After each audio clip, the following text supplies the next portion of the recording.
Wisdom English classes में आपका warm welcome करता हूं। फ्रेंड्स, यस्टरडे हमने एक 9th क्लास की एक स्टोरी को डिस्कस किया था। उस स्टोरी का टाइटल था द फन दे हेड। इसका मतलब जो मज़ा हम पहले ले चुके थे या जो मज़ा हमने हमारे पास पहले था। यहाँ पे दे हेड, हेड यहाँ पर एक पॉजेसिव प्रोनाउन है, पास्ट की पॉजेसिव प्रोनाउन वर्ब है। इसका मतलब होता है कि हमारे पास कभी कुछ था।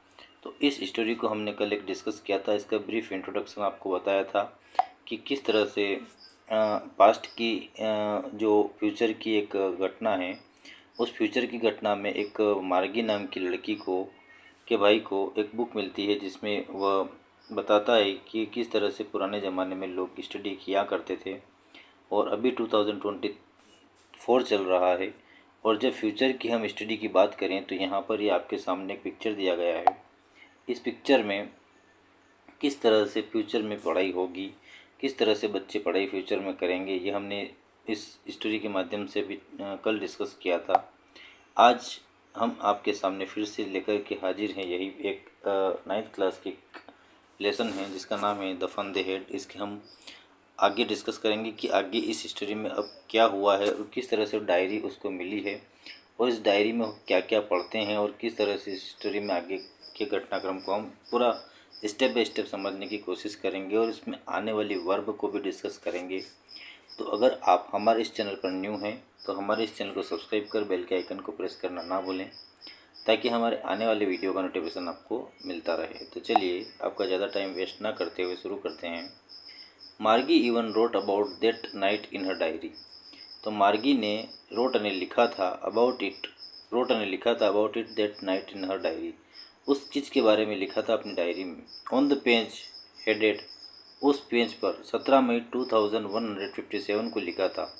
कब लिखा था उसने उस डायरी के बारे में? 2157 को। अब मान लो आप 2157 में से 2024 को माइनस करोगे तो 3 2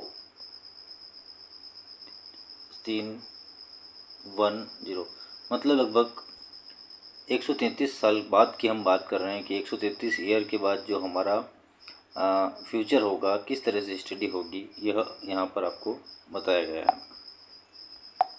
तो चलिए, ऑन द पेज हेडेड, जो पेज था उसके मुख्य पृष्ठ पर उसने 17 मई 2157 को लिखा। उसने लिखा, today Tommy found a real book. आज टॉमी को एक वास्तविक किताब मिली है। और अभी हम जो जिन चीज़ों से पढ़ते हैं वह सुपर कंप्यूटर के माध्यम से या किसी कंप्यूटर के माध्यम से या किसी वर्चुअल इमेज के माध्यम से हम पढ़ते हैं। और टॉमी को जो बुक मिली है वो लगभग 133 साल पुरानी है और एक रियल बुक है जो उससे प्राप्त हुई है। It was a very old book, यह बहुत ही पुरानी बुक है। ओल्ड यहाँ पर एक एडजेक्टिव है, बुक यहाँ पर एक नाउन है। Sorry, it was a very old book, ये बहुत ही पुरानी बुक थी। यहाँ पर वाज है, इसका मतलब हुआ कि पास्ट की इवेंट की हम बात कर रहे हैं और अभी वो 2157 में है। कौन? टॉमी और मार्गी।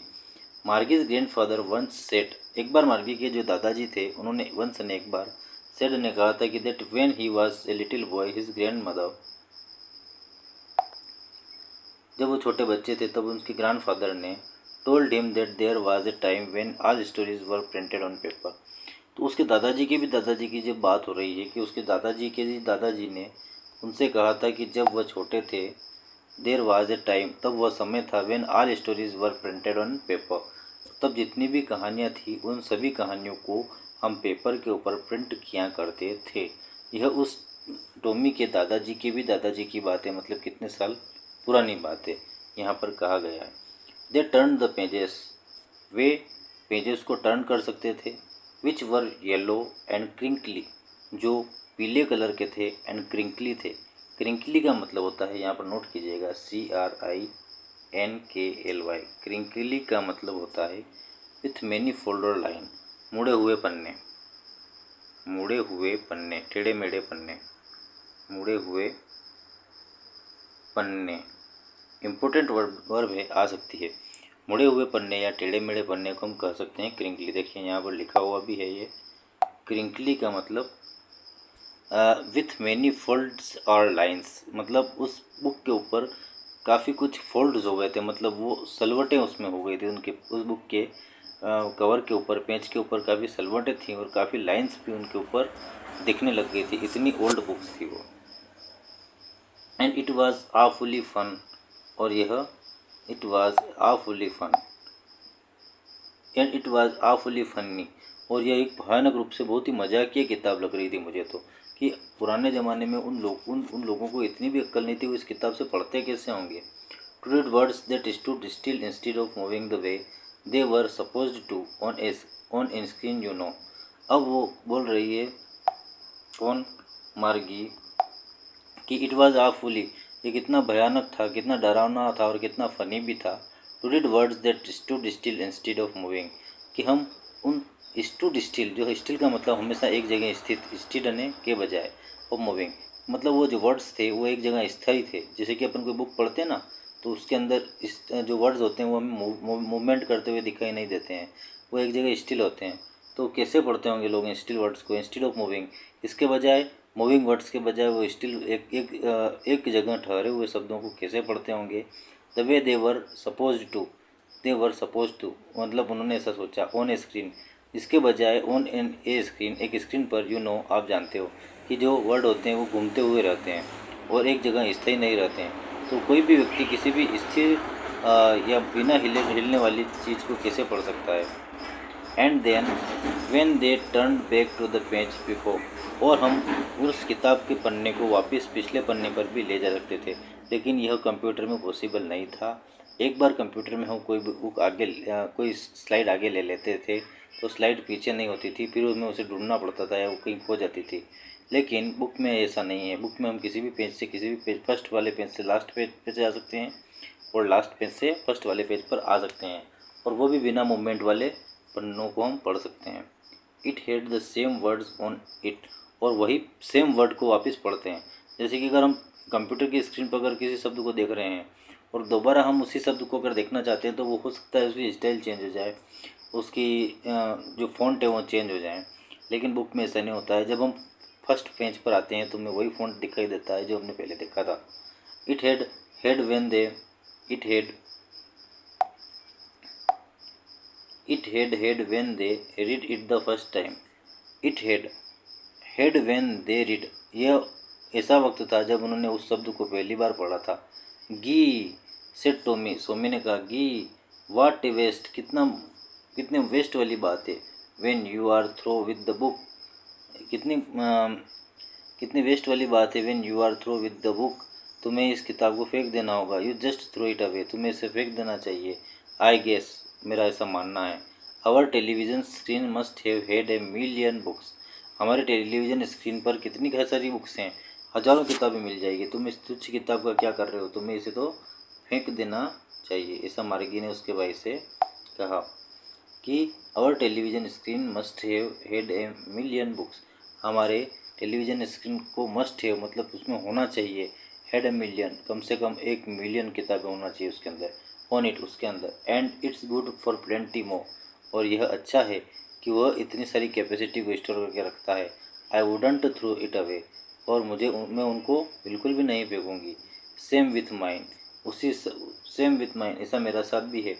सेड मार्गी, मार्गी बोली, she was 11 and hadn't seen as many telly books as Tommy had, और वह भी 11 साल की है और उसने कभी भी इतनी सारी मैनी टेली बुक्स को कभी नहीं देखा है जितनी टोमी ने देखा है। ही वॉज 13, और टोमी कितने साल का है, 13 साल का है, मतलब 13 साल का है। और जो मार्गी है वो कितने साल की है, 11 यानी 11 साल की है। तो वो टोमी बड़ा है और मार्गी छोटी है। तो यह आप नोट करिएगा, क्योंकि इसके क्वेश्चन आंसर में इनकी उम्र को भी हम डिस्कस किया जा सकता है। सी सेड, वह बोला, where did you find it, तुम्हें किताब कहाँ मिली। सी सेड, सॉरी, वह बोली कि तुम्हें यह किताब कहाँ मिली, इतनी बोरियत से भरी हुई और जिसमें कोई मूवमेंट नहीं है, जिसके वर्ड्स इतने गंदे हैं, जिसकी पेजेस इतने गंदे हैं, और तुम्हें ये बुक कहाँ मिली। Where did you find it, तुमने इसे कहाँ पाया। इन माई हाउस, मेरे घर में। कहाँ पाया, in my house. He pointed without looking because he was busy reading in the attic, उसने बिना उस बुक से निगाह हटाए इशारा करते हुए कहा कि यह मुझे मेरे घर के अंदर मिली इन द एटिक। एटिक का मतलब होता है एक छायादार शेडो। ये घर है, इस घर के अंदर एक ऐसा कुछ कोना होगा ऊपर की छत के ऊपर, उस छत के ऊपर उसमें मतलब एटिक, इसे एटिक कह सकते हैं। ऐसा कोई ऐसी चीज़ जहाँ पर हम अटारा रखते हैं या कूड़ा कबाड़ा रखते हैं, ऐसी जगह को हम एटिक कहते हैं। तो वहाँ पर इसे वो बुक मिली थी। एटिक का भी लिखा हुआ है यहाँ पे, हम पढ़ने की कोशिश करते हैं। देखिए एटिक स्पेस, एक ऐसी जगह जस्ट बिलो द रूफ, कहाँ पे, जस्ट छत के नीचे वाली ऐसी जगह, यूज एज स्टोर रूम, जिसका इसका इस्तेमाल हम स्टोर रूम में करते हैं। मैंने कहा ना आपको कि ये छत है, ये छत है, इस छत के जस्ट नीचे एक स्टोर रूम बनाया हुआ है, यहाँ पर उसे वो किताब मिली होगी। He I hate without looking because he was busy reading. और यह उसने कैसे बताया, बिना देखे उस घर की ओर, उसने केवल घर की ओर इशारा किया कि मुझे उस जगह एटिक में यह चीज़ मिली थी। व्हाट इज़ इट अबाउट, ये किसके बारे में है, स्कूल। उसने कहा स्कूल के बारे में। मार्गिस वॉज स्कॉर्नफुल। स्कॉर्नफुल का मतलब होता है contemptuous, showing you think something is worthless. Scornful का मतलब होता है कोई ऐसी चीज़ जिसका कोई मतलब ना हो। उसके लिए उस बुक का कोई मतलब नहीं था।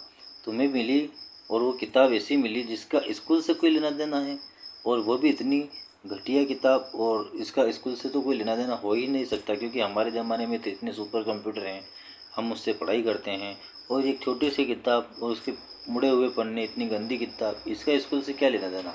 उसे बड़ा आश्चर्य हुआ। स्कूल, फिर उसने कहा school, what's there to write about school, I hate school, what's there to write about school.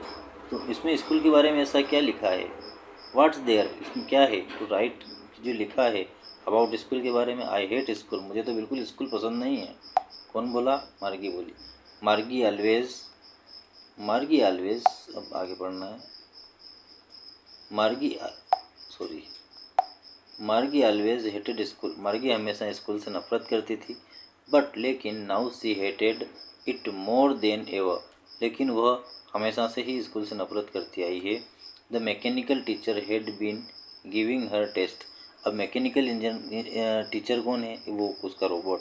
The mechanical teacher giving her test after test and geography, and she had been doing worse and worse until her mother had shaken her head sorrowfully and sent for the county inspector. अब वो जब वो test पे test दे रही थी mechanical engineer के द्वारा, वो मैकेनिकल इंजीनियर कौन था, उसका टीचर था जो एक कंप्यूटर था। और वो जब जियोग्राफी का टेस्ट दे रही थी, she had been doing worse and worse, और वो उसका रिज़ल्ट हमेशा घटिया आ रहा था, उससे भी घटिया उसका रिज़ल्ट आ रहा था, टेस्ट में हमेशा फेल होती जा रही थी।